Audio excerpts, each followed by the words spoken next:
오늘은 상가 투자는 꼭 1층이어야 하는지에 대한 구독자님의 질문에 답을 드리는 것으로 영상을 대신하겠습니다.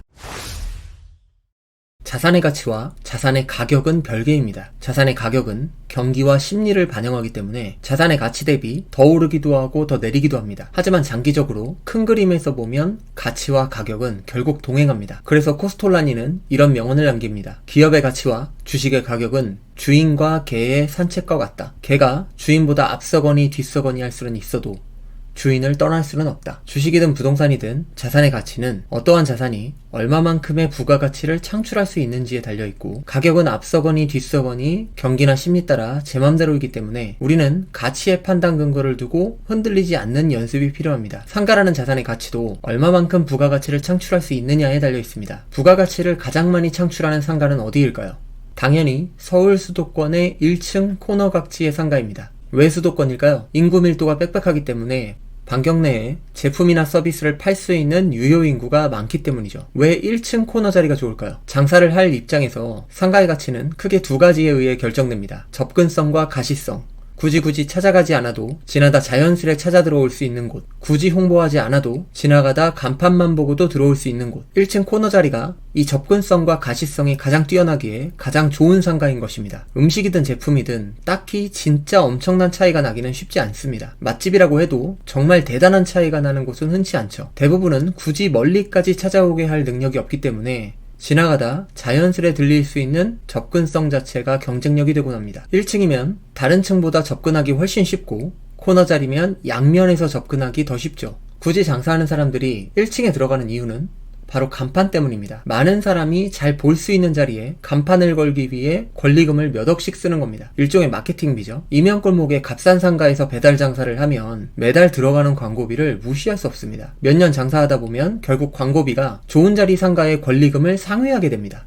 결국 상가의 가치는 사람들이 지나다 들리기 쉬울수록, 간판이 잘 보이는 자리일수록 그 값어치가 올라가는 것입니다. 때문에 2층이나 3층이나 접근성에서 보면 건물 안쪽 들어가서 엘리베이터 타는 수고는 같으나 2층까지는 간판이 잘 보이지만 3층부터는 목을 일부러 꺾어서 찾지 않으면 간판이 잘 보이지 않기 때문에 2층과 3층의 가격 차이가 발생하게 되죠. 자, 여기서도 돈을 벌 힌트가 있죠. 내가 매수할 상가가 지하나 상층부라도 1층에 지주 간판을 세울 수 있다든지, 건물 벽면이나 좋은 자리에 간판을 걸 수 있게 된다면, 또는 간판 하나 걸 수 있었던 상가를 2개 걸 수 있게 만든다면 상가의 가치는 더욱 올라가겠죠. 이때 가치가 올라간다는 말은 가격이 비싸질 수도 있고 공실률이 줄어들 수도 있다는 얘기입니다. 상가관리단에 기부를 얼마 해도 좋고 경매로 낙찰받았다면 미납관리비 협상하면서 속 썩이지 않고 바로 미납관리비를 지불할 테니 간판에 협조를 해달라고 부탁 반, 협박 반으로 협상해도 좋습니다. 관리사무소는 미납관리비로 굉장히 속 썩고 있다는 사실만 잘 숙지하면 협상의 우위에 설 수 있습니다. 간판 자리만 기존보다 더 좋게 확보해도 상가의 가치는 한층 더 올라가게 됩니다. 자, 다시 정리를 해보면 좋은 상가의 결론은 뭐죠? 서울 수도권 유동인구 많은 곳의 1층 코너 상가입니다. 안정적이고 공실 없이 밤에 두 발 편하게 뻗고 잘 수 있는 우량자산이죠. 근데 문제는 뭐다? 비싸다는 거죠. 여러분이 은퇴를 앞두고 있고 이미 형성한 자산이 꽤 된다면 서울 수도권 1층 코너 상가 사시면 됩니다. 분양 말고 매매나 경매 말씀드리는 겁니다. 길게 설명은 안 드리겠지만 분양은 강남역에도 받으시면 안 됩니다. 제가 제 입속 챙기고 싶으면 일단 구독자 많이 늘리고 분양 광고하고 홍보하면 저한테 엄청난 이득이 생깁니다. 분양 광고 수수료 엄청 세거든요. 제 스스로 이익 창출의 기회를 걷어차면서 알려드리는 겁니다. 요즘 제 영상 와서 이유도 없이 영상 내리라고 욕하시는 분들 다 차단받고 있는데 아마 분양업자들이시거나 분양대행 맡으신 중개사님들이시겠죠?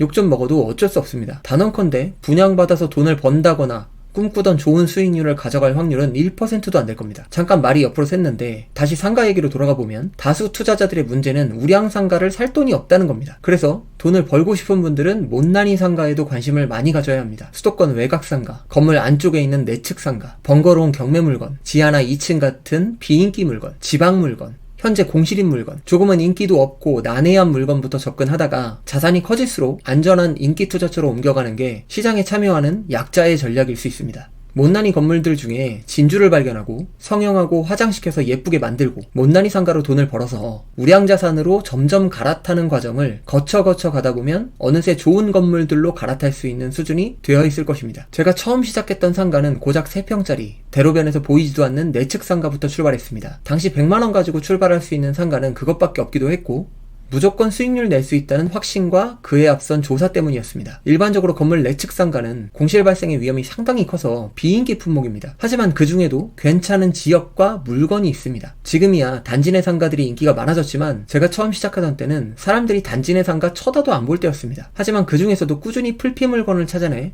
투자금을 불려갔었습니다. 운전도 못하던 시절 저는 3호선을 타고 끝도 없이 먼 일산을 찾아다녔는데 차 타고 가면 금방인 것 같은데 지하철 타고 가면 정말 멀거든요. 1호선을 타고 천안까지 임장 다니고 왕복 8시간을 쏟으며 버스를 타고 전라도 광주 물건까지 투자하고 다녔습니다. 물론 이런 과정을 막 되게 추천드리고 싶지는 않습니다. 임장에도 시간이 많이 걸리고 멀면 관리도 수월치가 않습니다. 돈 있으면 수도권의 쉬운 물건부터 하세요.